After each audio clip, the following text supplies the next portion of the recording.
Hey everybody, it's Greg Dorney here. You're very welcome to this quick, well, not maybe quick, but it's definitely going to be a really interesting Photoshop tutorial that's going to show you how to create images that start off looking like this and turn into images that look just like this.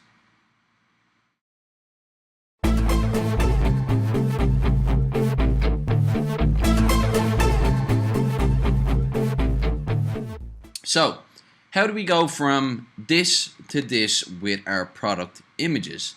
Now, this image was created using 12 separate images, and if I go into Bridge here, I'll be able to show you very quickly. We have 12 separate images that have been focus stacked. Now, focus stacking is a fantastic technique which will allow you to push the focus from the very front here, as we can see in this first image, to the very back, as we can see here in these final images, and all the way through from that start point to that end point, where we can hit up every single part of our watch or product or whatever it is that we want to shoot and get every element of it in focus.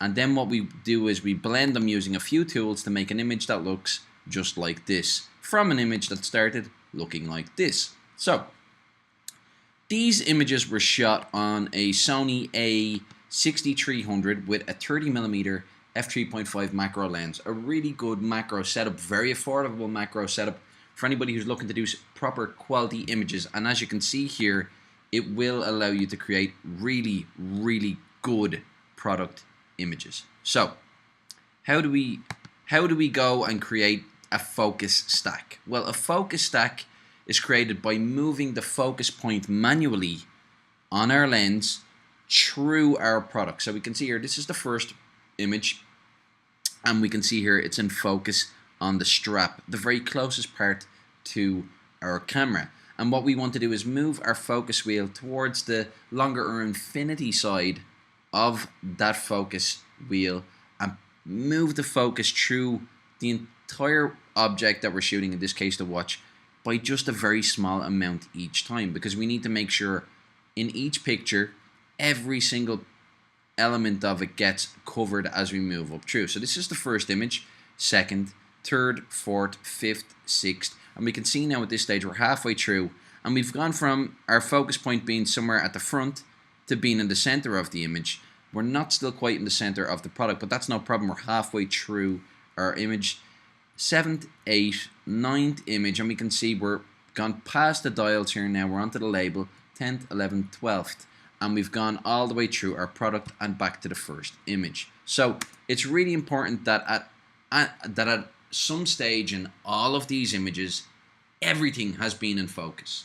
That's really important, because we're going to take effectively just that little slice in this picture, and just that little slice in this picture, and just that little slice in this picture, and the slice that's in focus in all of these images, and use them only to create this picture.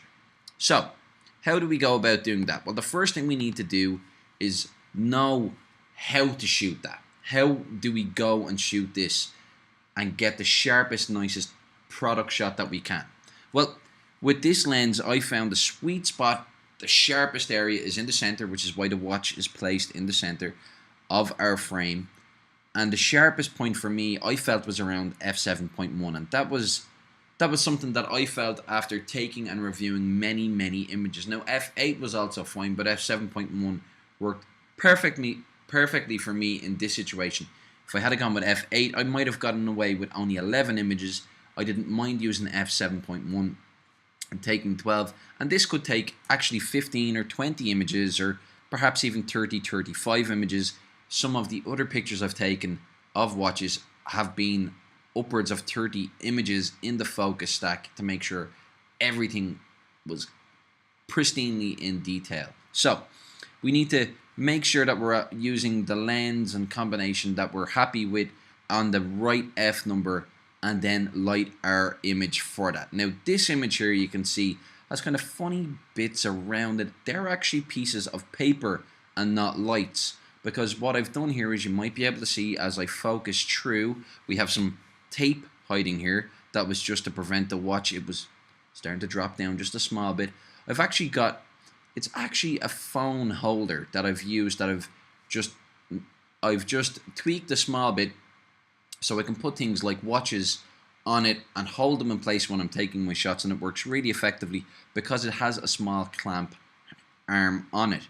But I've got this in place. We need to get rid of all this stuff, but that's fine, we can clip that out later. But these parts here are actually pieces of paper, and they're not even big pieces of paper. They're in fact only probably 4 or 5 centimeters wide and 1 or 2 centimeters high at the most. And these have been placed at various positions all around the watch. If we go back into this image, this has not been painted at all with new material, with brushes. All that's been done is spot removal, because a lot of time and effort was put into making sure each one of these shadows looked natural with real pieces of paper, which were effectively just reflectors. So we can see here, this part here, this is actually, as I zoom in, you might be able to see, this is the background in my studio, and this here is actually a light stand. And that was used with a piece of paper attached to it, as we can see in these images over here. And that created this large part here, and these other reflections, if I skip through, these reflections here that we can see. Now, this part here was created by actually attaching a piece of paper to the lens, sticking it. And the great thing about this 30mm macro lens is you can actually stick a piece of paper to the front of the lens cap. It's a really unusual lens cap. I'm going to do a little quick tip video on that because I haven't seen anybody doing it, and it's a great way of getting these beautiful reflections even when you get super close to whatever it is that you're shooting, if it's reflective. And then these parts here were separate pieces of paper that were at various different heights, because we wanted to make sure that we had a little bit of area just highlighted here, really importantly. So there was paper placed down below in the corner here, there's paper placed down here, and they were all just reflectors. There was one placed high back here. We can actually see the pole here that was holding up paper on this side and on this side, and that's how we can see those reflections here and here. So making sure that you have all your lighting, all of your reflectors, all of that set up in advance is really important if you want to create this really nice well-lit image without having to go in and do more advanced Photoshop painting tools to get beautiful even surfaces like this. Now, I could have gone in and painted some parts of this, but really I like it natural, I like it real, I like it looking the way it was when it was shot, as long as the way when it was shot it was set up correctly. So let's get stuck in and start making that image from these. So let's open this in Photoshop first of all. So we're going to open this up, and it's going to create a new, we have a new tab here with a new background layer, and it is this image. What we want to do now is load in the rest of our images that we've shot. So if I select the first one and shift and select the last one and select everything between, and I'm just going to click on them and drag them here into Photoshop over that, and it's going to start placing those layers. Now, depending on your version of Bridge or whatever tool you're using, you might have an option tools and load into Photoshop in layers. That will save you just a few moments, but what I'm going to do now is I'm going to click back into Photoshop, and I'm just going to say OK to this. I can do that by also hitting enter on the keyboard, and we can see here it's just loading them up in layers. I said that's fine, load in layer 2, it's waiting for me to OK layer 3. I'll do that, and I'll continue to do that with all of those 11 layers that need to go in on top of that background layer. Now what we're going to do is, if you want, you can do this and follow on with your own images. At any point, if you want to go and create a new photo stack, we're going to make life easy, because I'm going to create an action so I don't have to do a lot of this over and over for my photo stack image. You can see here I have a stack collection. That was the one that I used when I was creating that other file that looks really nice and finished. What I'm going to do now is I'm just going to load in everything, make sure that's all there. Let me see where much 009, 10, 11, and 12. That is perfect. We've got all of those layers in. Now we can see if, as I'm moving here, or as I'm making them visible and invisible, there are small movements, and that's my fault, because I wasn't using a rail, I was using manual focusing with my hand, and I move the camera just the tiniest amount. But when you're this close, it becomes more apparent. So we have all these layers, and you can see the background is a normal layer, but the rest of these are smart objects. You can see this little icon here, smart object, thumbnail comes up, but on the background, it's just a layer. It's just a normal standard layer. We need these all to be normal standard layers, and we need to get these all sitting exactly on top of each other, and not exactly on top of each other from the canvas bounds, from the edges, but the watch needs to sit exactly on top. So that slight bit of movement there can't exist, because as I said, we want to take the little slice of each one of these layers that's in focus and put them, make only them visible. It's really important that only what's in focus is visible, but as we can see, if we were to have them visible, there'd be little shifts and movements, and that would be no good. So the first thing we're going to do is we're going to unlock this background layer, and what we want to do now is we can go in and create a new action from this point. Once you have all your layers in and all of your layers are now they're unlocked, we can create a new action. So stacker images. Fun times. Okay, grand. So we are now recording our action. What we want to do is select all of our layers. So select all layers. And now what we need to do is we need to rasterize these to make them all normal layers. So that's layer, rasterize, and all layers. So again, very quickly, I'm going to select all layers. I won't do it because we're still recording. And then we need to go into layer, rasterize, and because they've all been rasterized, the option won't come up, and all layers. Now that they've all been rasterized, they're all normal, we're in a position to go and align them. And that's what I was talking about earlier on, where we need all of our layers exactly on top of each other, or what's within all of our layers to be exactly on top of each other. So if we go up into our edit tab and we come down, we'll see auto align layers. If you haven't got everything selected, if you've only got one layer, it won't come up. It'll be grayed out like these guys here. But if you have everything selected and you have all your layers as normal layers, you can go in and go auto align layers. So we'll click that, and we can see here it's very important that we select auto, because we want Photoshop to do all of the hard work here. We want it to look at everything that's going in, all the edges, all the parts, and just transform every layer just a small bit to get it just right. So I'm going to hit OK. This can take just a moment. It's going to line up layer 2 on top of layer 1, layer 3 on top of those layers, and we can see it moving through here. And the more layers you have, obviously the longer it's going to take. If you were doing landscape image, you could do this very quickly, and you can use the same action in your landscape images by doing a focus stack of maybe 3 images, a foreground, a middle ground, and a background, and getting them all really nice and sharp, because you might have to push your lens to f22 in a landscape image to get things really nice and sharp, but at that point your lens might be a little bit softer. So if you want to get supreme sharpness in an image where you've got still objects, work with the sharpest aperture on your lens, and if that doesn't cover your depth of field from front to back, shoot multiple images, focus stacking, and then come in and just bring them in and use your stacker images, fun times action to create your photo stack. But anyway, we've got here a little bit of an area here where there's no information. Our canvas has changed. That's because all these layers have been moved around and they all sit on top of each other now. If I press stop here, I'm not recording anymore. I'm just doing this so I can show you everything is exactly over each other. Now, never mind the fact that some of these are a little bit brighter, a little bit darker than each other. I think I need to replace one of my flash tubes. It's starting to go on me, but basically we still have all these layers selected and they've been aligned. I want to keep on recording, and I'm going to go up to edit and auto blend layers. And auto blend layers is the really powerful tool that Photoshop is going to use. We're going to use in Photoshop. And we can see here we've got 2 options. Panorama, which would let them line up left and right of each other.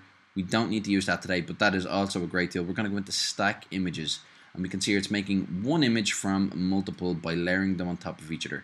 We're going to hit seamless tones and colors. Really important we check that. We don't need the content aware fill transparent areas, but we're gonna hit OK anyway because we already know we're gonna miss a little bit down here. We'll see what it does for us.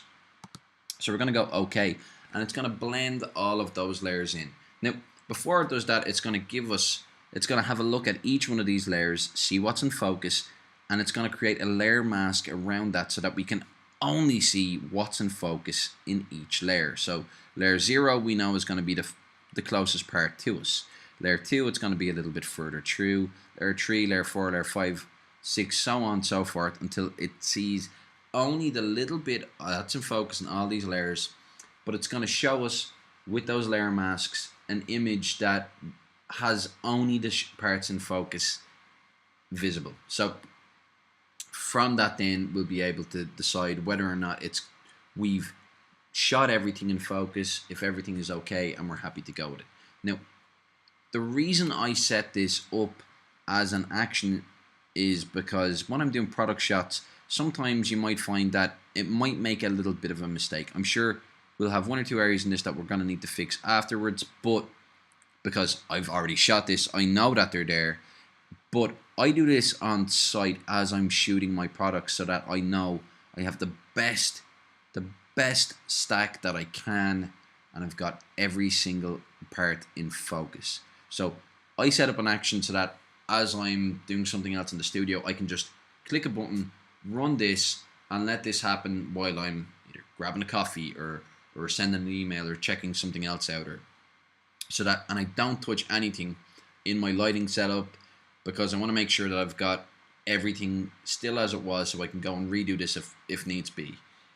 It's really important that nothing moves significantly while you're focus stacking. So if you have people moving through something, it won't focus stack very well. Now you can focus stack with people in an image if the person doesn't move, and I've done that in landscapes and it looks really, really good.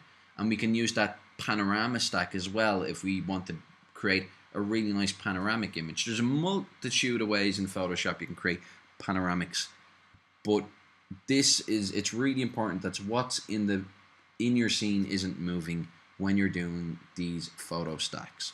Really important. So we're almost there now. See, it does take a bit of time if you can imagine doing 30 or 40 pictures, which I have done for shooting objects as small as watches. It can take quite a long time. So sometimes you're as well to go and make a cup of tea. And we can see here, this has done a really, really good job of stacking up all of those images. So this has done a fantastic job, and we can see what it's done here is it's created this extra file, this extra layer on top. It's called it merged, and that is after filling in any of these areas here. We can see if I press, I'm going to stop this very quickly. If I press deselect, we can see it's filled in those edges. Now, see, it wasn't focused exactly right here, that's no problem. But what we're going to do is we're going to merge these layers, all of these layers, and create one file. But before I do that, I'm just going to go in and I'm going to show you how effective it is and how well it works at seeing what's in focus in each layer. And if I press Alt and I click on the visibility icon, we can see it's taken this part in focus. So just the part that was closest to the camera. It's moving through. You can see it's parts that are getting further and further through. And by themselves, none of these parts make sense. But all parts combined, we have ourselves a beautiful merged image. So what I'm going to do is I'm just going to hit record again. Before I hit record, I'm going to make all of these layers visible by right clicking layers visible, and I'm going to keep on recording. I'm going to go back up to my layer and flatten image option. And what that's going to do is it's going to take all those layers and just create one. And now I'm going to press stop. So from the point that we have all of our layers in our image, we can just hit play, and it's going to go and do all of those processes, and we will be left with this. So that is a phenomenal way of just doing focus stacks really quickly. Okay, so this looks really good. We can see we have pretty much everything in focus from front to back. But as I said earlier on, there's going to be some parts like this, for example, where it didn't get everything absolutely perfectly in focus, because there is a piece of glass here. It's trying to get that in focus as well as what's underneath. It has a tough job, but it's done a really good job of it. Now we can see there's lots of little bits of dust and stuff.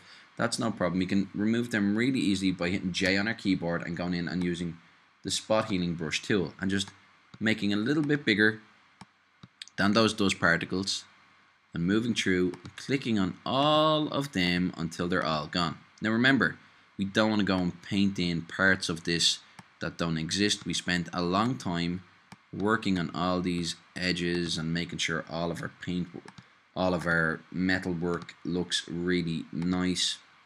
So we're just going to go in and edit out all of these little dust spots. And when we're working with macro images, when we're shooting products, we'll find that there are always going to be parts that you will need to tidy up afterwards. There will always be parts that need to be just removed, because as we can see here, we've really zoomed in on something that is very small. And through the fabrication process, there's going to be elements of it that just, we can see just the tiniest elements where welds or seams were created that just need to be removed. So we'll go in and remove them as well. So I won't do all of that right now because that's going to take just a little bit of time. But what I'm going to do is I'm going to show you really quickly using the pen tool. We can clip out this product because we want to get rid of all those lights. They don't have any place in this image, and we want to remove this and put it onto a new black background to make that final image. So we can see here, earlier on I was talking about sometimes it doesn't always get everything exactly right. We can see where there's a distance between the front of this part and here. It's got a little bit confused doing its auto blend. That's no problem. We can go in and fix that shortly. So I just want to cut out this and put it onto a new black background first, so we can see all of those elements, only the elements should I say, that we want in focus, and get all these nice little details in, and make sure that we're working with, it'll just make life easier on us if we're only working with the parts that we want to work with. So again, I'm going in nice and close. Command Z will get rid of that. I'm going nice and close and make sure that I've got all those highlights that I've spent a long time making sure are there. See, there's lots of little bits of dust. We're going to remove them afterwards. That's no problem. But I'm not going to do it right now this second because we want to get through this, and it will take, trust me, I've already done this from start to finish, and it does take quite a long time. This is an advanced Photoshop technique, and it's creating an image which is ultimately up to a professional standard. It's not something that you'll do really quickly, but again, if you can put as much effort into dust spot removal, etc. in advance, you will be much better off when it comes to this point. Now, this took a while to shoot because of the fact that it was shot after shot. We were focus stacking. I didn't want to move things too quickly. That's why dust has had a chance to settle, particularly in the later files, the later images that were shot. We need to make sure we get all those lovely little highlights in because there's time and effort put into them.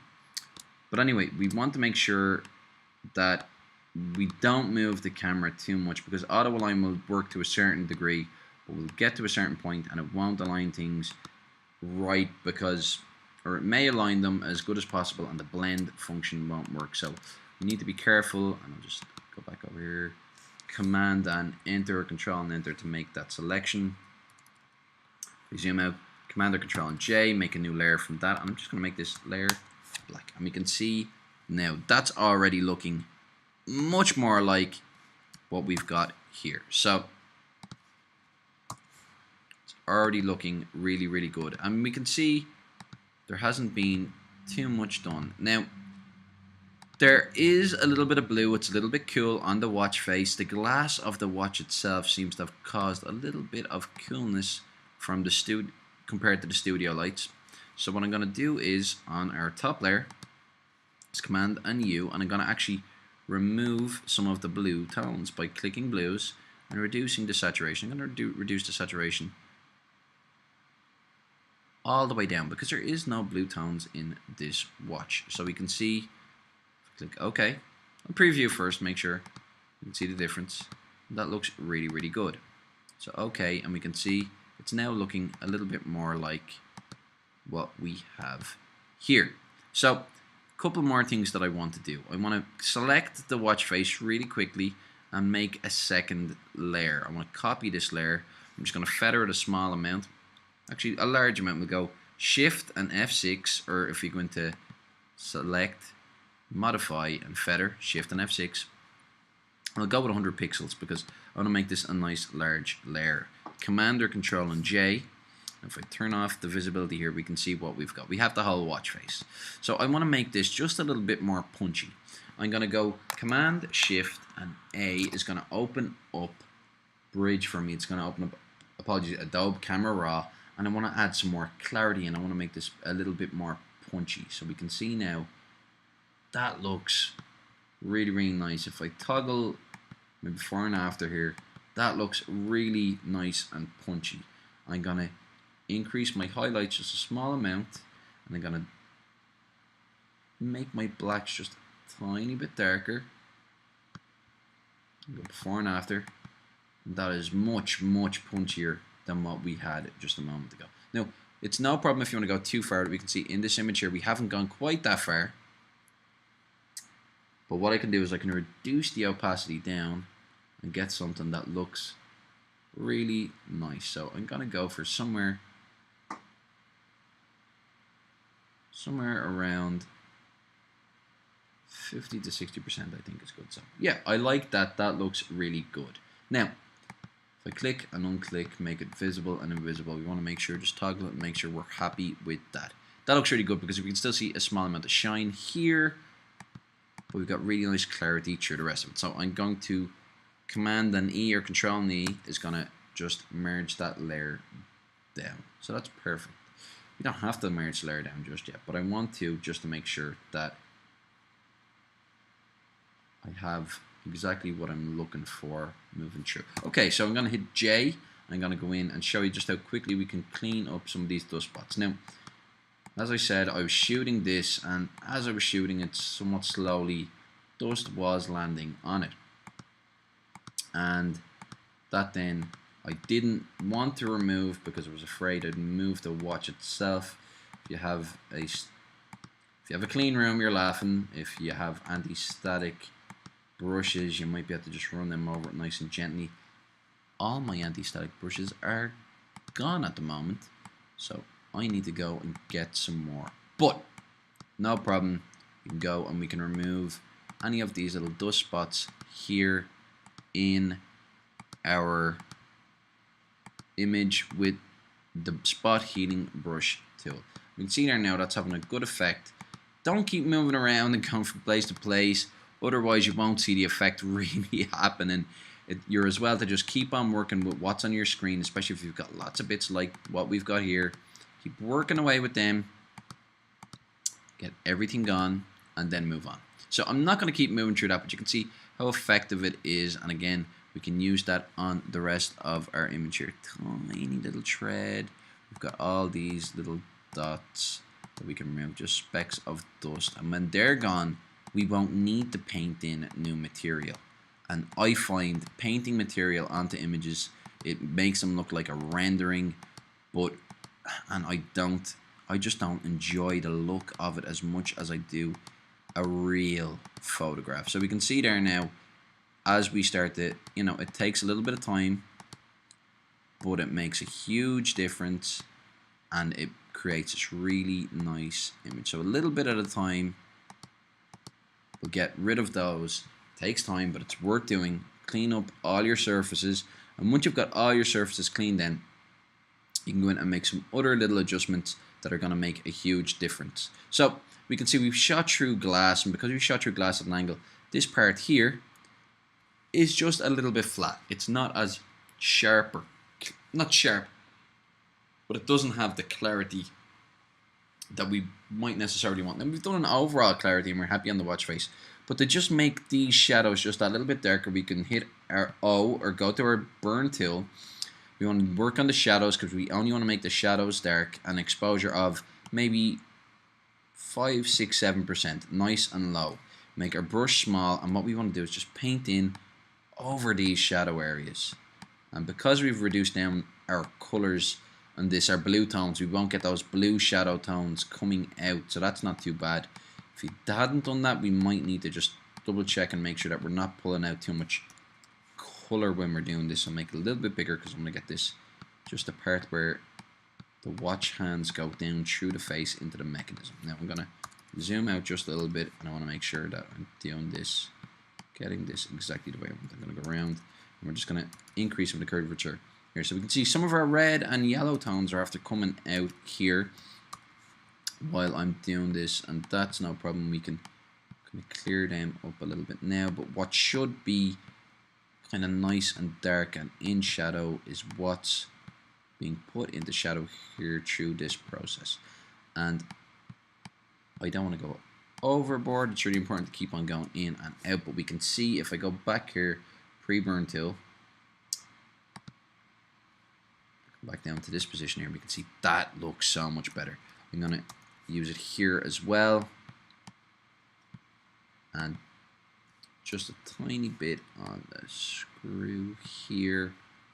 That looks, I'm sure you'll agree, an awful lot better than it did before. Really simple, quick and easy way to just bring out that clarity that's gone missing through the glass while we were shooting. Now, again, I could spend the next hour here working away, just removing these dust spots, and trust me, I already have, so we won't go through that again. But there are some artifacts of the blending process which are visible, such as here, where it didn't blend things correctly. I mentioned one just down here on the handle, so we need to go in and fix them. So I'm going to use the clone stamp tool, the S on my keyboard, the clone stamp tool here, and I'm just going to go in and I'm going to select a small amount, and I'm just going to actually just copy up that line and just tidy that up a bit, and we can see that's fixed. That we've seen one over here as well. I'm just going to make this tool a little bit bigger. I'm just going to go across, and I'm just going to bring that over. See, there's a little bit of a wobble there. I'm going to go again on that. I'm going to go from here and make it a little bit bigger so I don't have to keep on moving the tool. Now, you'd normally go with the smallest tool you can, but I think that's had a better effect. You see, that looks that bit better again already. Is there any more? We just want to go through and make sure that they're all sorted.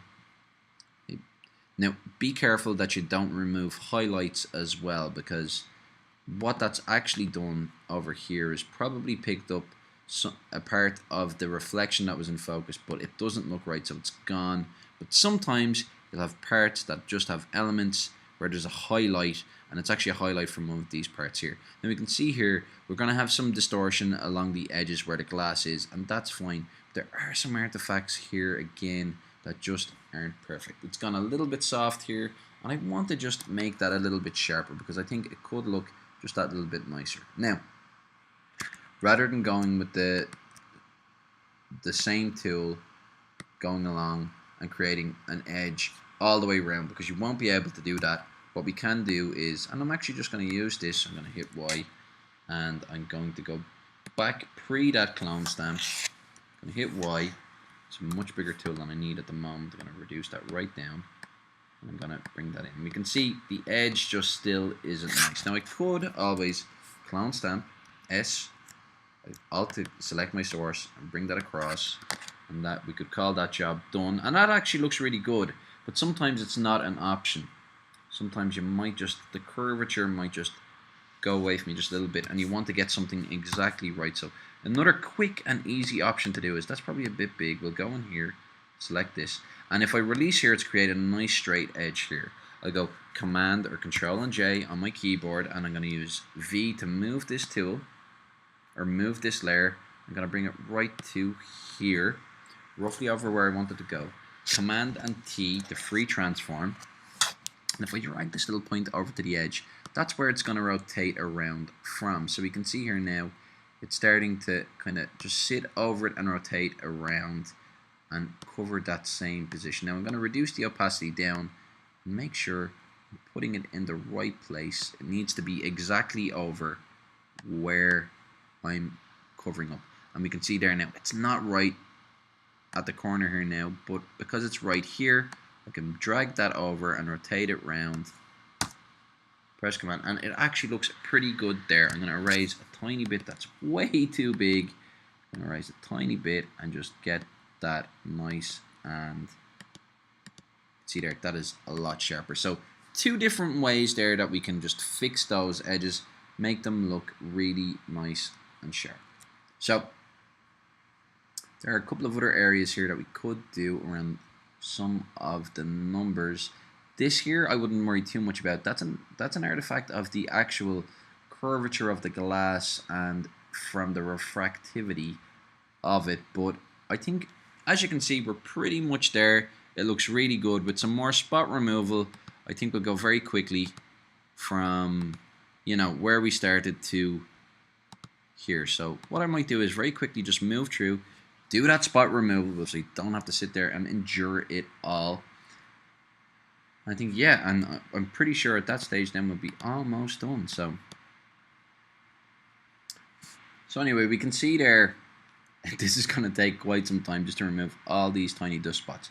But we can see what we have is essentially pretty much the very same.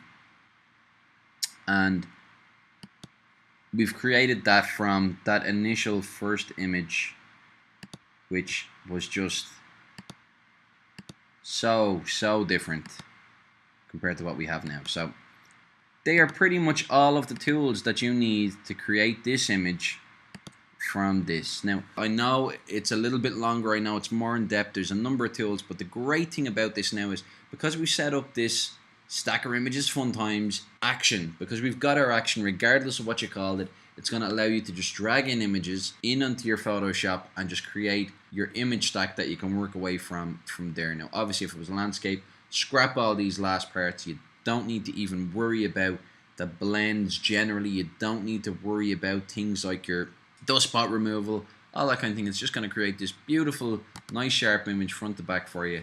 And I think you'll agree the results are really impressive. It's not something that you can just get in just one picture. So anyway, that's it. Bit long, but I hope it was worth watching for you and that you can get some really good quality photo stacked images. Remember, think about it while you're doing the process. Quick recap. During the process, manual focus through your product or through your landscape or through your still life or through whatever it is you're shooting from front to back, because we need to align those layers and select those slices and get everything in focus. So we align our image, edit, align, then we do our auto blend.